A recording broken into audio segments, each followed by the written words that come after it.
Bem-vindos mais uma vez ao canal do professor Anatólio Arce. Vamos dar continuidade à nossa série de resolução de questões de sociologia de concursos públicos.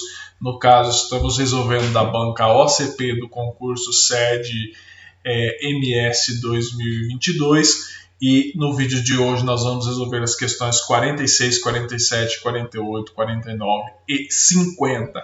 A questão 46 vai trazer um enunciado bem curto e vai falar sobre os movimentos sociais e vai dizer assim: em relação aos movimentos sociais, assinale a alternativa correta. Alternativa A: o Greenpeace é um exemplo de movimento social tradicional, pois mesmo com o passar do tempo não aceitou grandes recursos financeiros internacionais para financiar suas ações. Essa alternativa está equivocada, porque é basicamente um conhecimento já um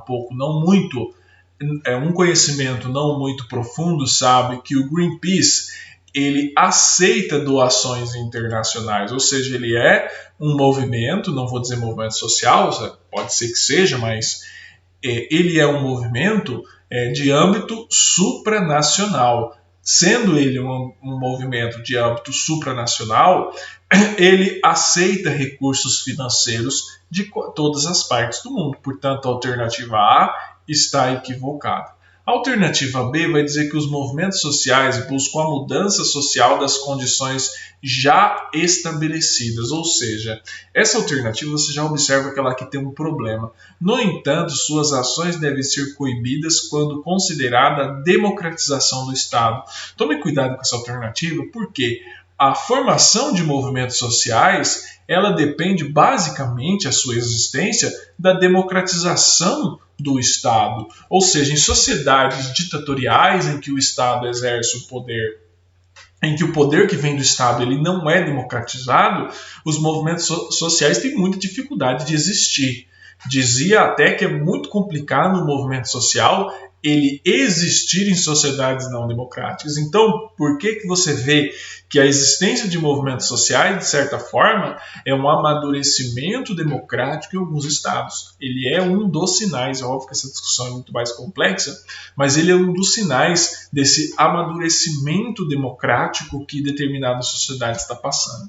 Portanto, a questão B também está equivocada. A questão C vai dizer que para a Escola Americana de Sociologia, seguidora da teoria durkheimiana, mas não somente durkheimiana, weberiana também, os movimentos sociais são baseados em indivíduos que atuam modificando a sociedade, criando novos comportamentos e valores.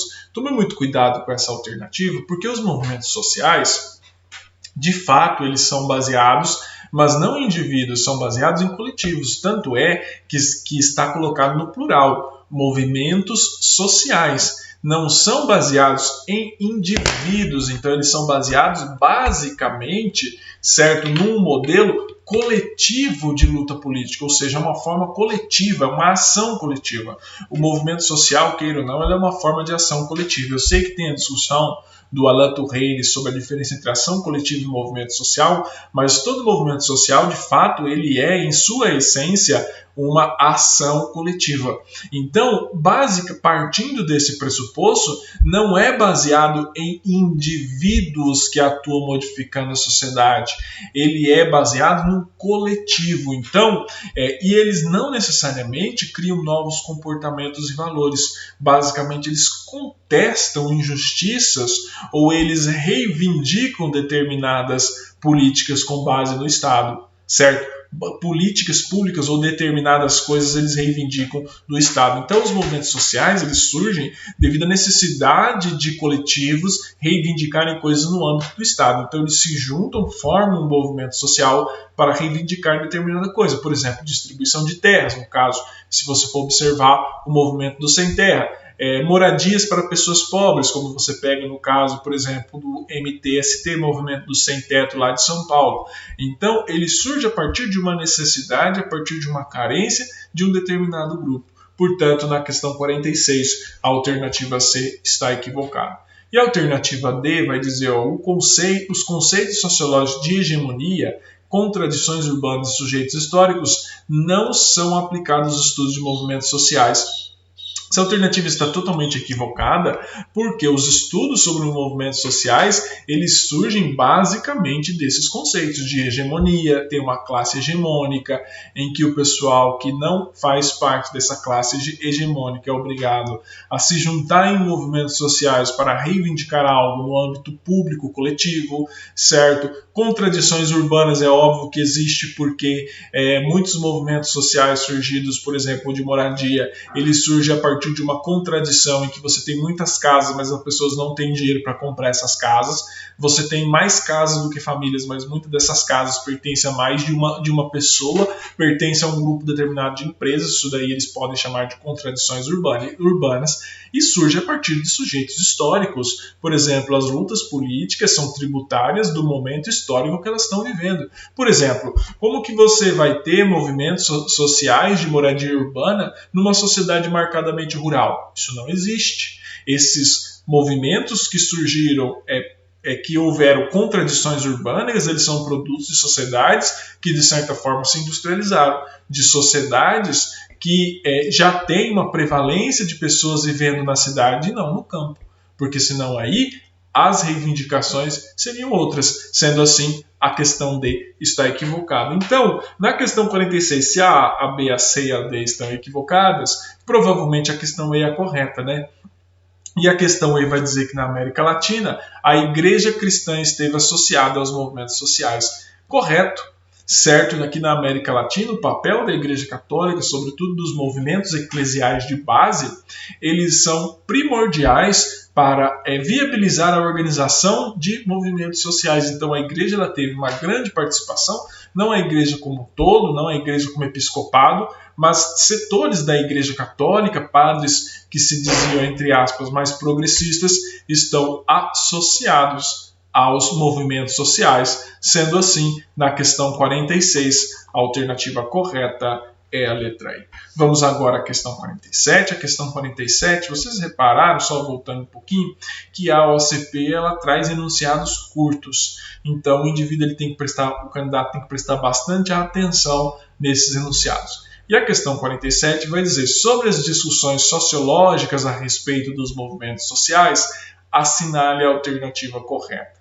Alternativa A, o decréscimo do campo participativo institucional, a diminuição do ideal democrático e a falta de pautas identitárias colocam em risco o futuro dos movimentos sociais. Tomem cuidado com essa alternativa, porque o decréscimo do campo participativo, certo? A diminuição do ideal democrático e a falta de pautas identitárias colocam em risco o futuro dos movimentos sociais. Não necessariamente. Ou seja, os movimentos sociais eles podem servir, de certa forma, como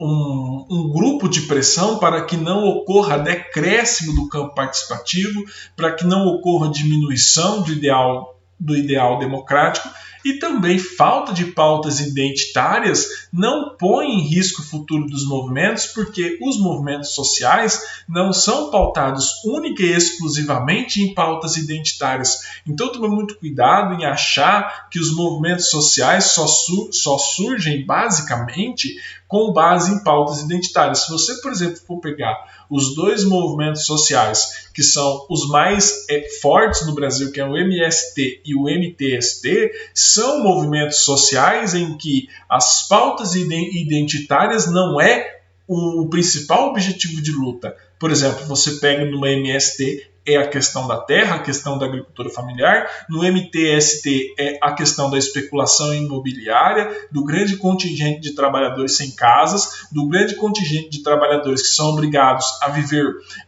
em situações, em áreas de risco ou em áreas muito afastadas dos seus locais de trabalho, ou seja, a falta de pautas identitárias não vai colocar em risco o futuro dos movimentos sociais. Então, basicamente, aqui que está o erro e o equívoco da alternativa que pode levar o indivíduo a erro, portanto a questão A está equivocada. A questão B vai dizer o seguinte: uma análise fenomenológica dos movimentos sociais é inviável para os estudos sociológicos. Tome muito cuidado Tá? Essa análise fenomenológica da fenomenologia não é inviável para os estudos sociológicos dos movimentos sociais. Tanto é que os movimentos sociais são um fenômeno da sociedade, um fenômeno considerável dessa sociedade democrática, dessa sociedade aberta e que por si só gera resistência. Então você não pode dizer que essa análise fenomenológica dos movimentos sociais seria inviável para os estudos sociológicos. Sendo assim, a questão B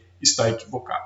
A questão C vai dizer o seguinte: a descolonização do saber não é uma pauta dos movimentos sociais. Tome muito cuidado se você for estudar basicamente a questão dos movimentos sociais e aqueles movimentos que lutam, por exemplo, pela educação não formal, eles fazem essa discussão no seu âmbito interno sobre a colonização do saber, porque o saber ele não é neutro.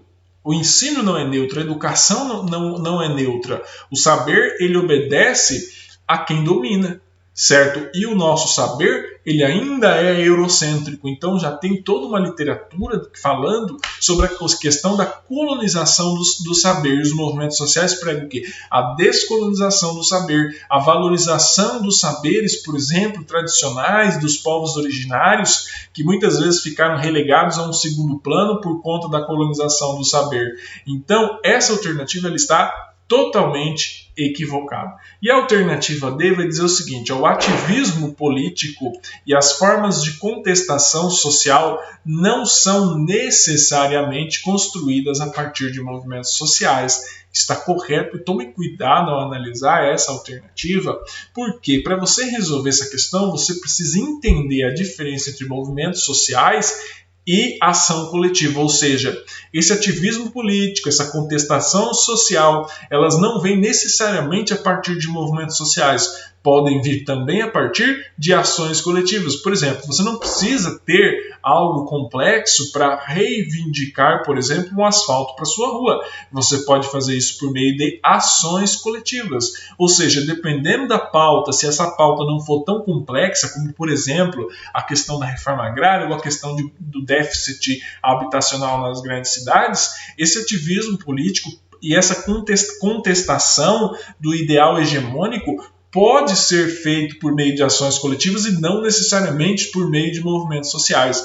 É óbvio que quando essa ação coletiva ela se junta como um movimento social, ela se torna um movimento social, aquilo naquela diferenciação do Alan Touraine, que vocês podem pesquisar, vocês vão observar que o ativismo político não necessariamente pode ser construído por meio de movimentos sociais, mas é óbvio que quando ele é construído por meio de movimentos sociais, ele atinge uma complexidade maior. Sendo assim, a questão D está correta, melhor dizendo, e a questão E vai dizer que os movimentos sociais perderam sua centralidade nas democracias avançadas do mundo contemporâneo. Ao contrário, os movimentos sociais ganharam centralidade nas democracias avançadas do mundo contemporâneo. Tanto é que um movimento social ele garante maior sobrevivência em cenários democráticos. Em cenários não democráticos ou pouco democráticos ou com restrições democráticas ou amplamente ditatoriais, os movimentos sociais têm muita dificuldade de se inserir e têm muito mais facilidade de se inserir em democracias avançadas no mundo contemporâneo. Então, a forma dos movimentos sociais de se organizar também vai mudando de acordo com o tempo histórico, não é muito algo para nós nos aprofundarmos agora. Sendo assim, na questão 47, a alternativa correta é a letra D, a alternativa está errada, a E, certo? Eles não perderam centralidade nas democracias avançadas. Sendo assim, na questão 47, a alternativa correta é a letra D. Vamos agora à questão 48, na nossa série, já vou passar aqui. A questão 48 vai trazer este enunciado para nós, vai falar sobre o pensamento da pós-modernidade e as obras do Zygmunt Bauman. Sobre as principais teorias que envolvem modernidade, pós-modernidade e sociologia, assinale a alternativa correta. Vamos ler uma por uma, vamos refletir sobre ela.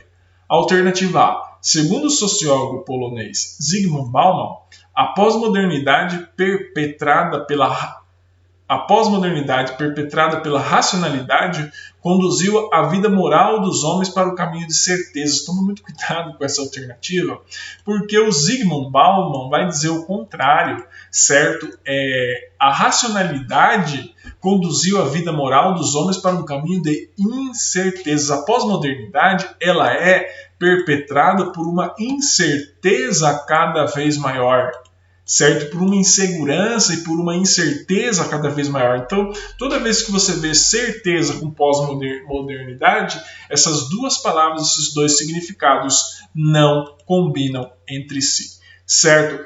Vamos ler a questão B. A questão A, a alternativa A está equivocada, tá? Vamos à questão B, a alternativa B. Jean-François Lyotard, em seu livro A Condição Pós-Moderna, estabelece um dos princípios norteadores da sociedade moderna. Para este autor, o mundo pós-moderno está fadado ao socialismo. Tomem cuidado, tá bom? Aquela visão marxista de que você iria para o caminho de democracia, de capitalismo avançado para o socialismo, ela não combina basicamente com a condição pós-moderna. Então, se você parte do princípio lá do Bauman, da modernidade líquida, o que é algo líquido? É algo não sólido. O que é algo líquido? É algo não incerto. Sólido é certeza. Líquido, incerteza. Então, o mundo pós-moderno ele não está fadado ao socialismo, ele está fadado às incertezas. Sendo assim, a alternativa B também está incorreta. Certo? Vamos à alternativa C. A alternativa C vai dizer, no ano de 1959, White Mills descreve a pós-modernidade como uma época na qual os princípios norteadores do liberalismo e socialismo estavam arruinados, correto? Se você for ver que a pós-modernidade ela vai ganhar corpo por volta da década de 1980, é um período em que os princípios norteadores, tanto do liberalismo quanto do socialismo, estavam arruinados, e a liberdade e a razão, guiados pelo desejo cego, se separaram, correto? Certo, essa alternativa está correta, porque o White Mills advoga na tese de que a pós-modernidade, assim como os outros dois autores que eu citei acima, certo? O François Lyotard e o Zygmunt Bauman falam da pós-modernidade como algo permeado pelas incertezas, certo? Então, incertezas em que os ideais dominantes na época, que era o liberalismo norte-americano e o socialismo soviético, estavam arruinados, certo? E a liberdade e a razão estavam guiados por um desejo cego, eles acabaram se separando. Então, gerou-se o quê? Um período de quê? De incertezas e de, sobretudo, uma modernidade que ela é líquida. Sendo assim, a questão C está correta. Vamos descartar as duas últimas. A questão D, a alternativa D, melhor dizendo, vai dizer o seguinte. A ideia de um pós-modernismo surgiu inicialmente na década de 1930, nos Estados Unidos.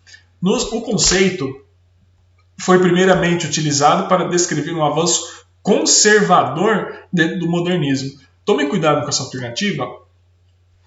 Por mais que a pós-modernidade possa ser atrelada em algumas leituras como um avanço conservador dentro do próprio modernismo, essa discussão de pós-modernidade, ela não se inicia na década de 1930. Ela se inicia por volta da década de 1960, 1970 e ganha corpo na década de 1980, produto da crise tanto do capitalismo quanto da crise do socialismo. Ou seja, num período de crise, um período de incerteza, um período de guerras também. A década de 1980 foi uma guerra extremamente guerreira. Você tem lá a invasão do Afeganistão, você tem a guerra Irã-Iraque, você tem a guerra do Golfo, ou seja, é um período extremamente conturbado da história da humanidade.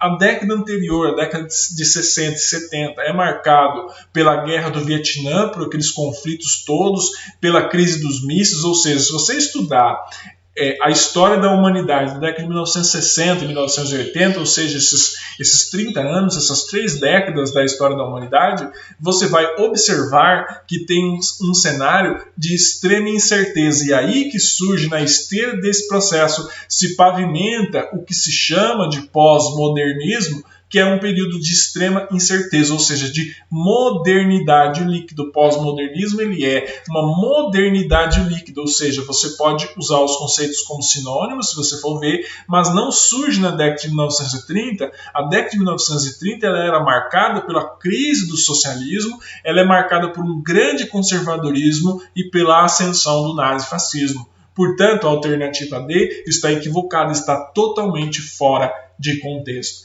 E a alternativa E vai dizer que a pós-modernidade busca estabelecer os princípios positivistas formulados por Durkheim na sociologia. Tome muito cuidado, nem o Durkheim era positivista, ele era funcionalista, quanto à modernidade, ela busca esses ideários positivistas.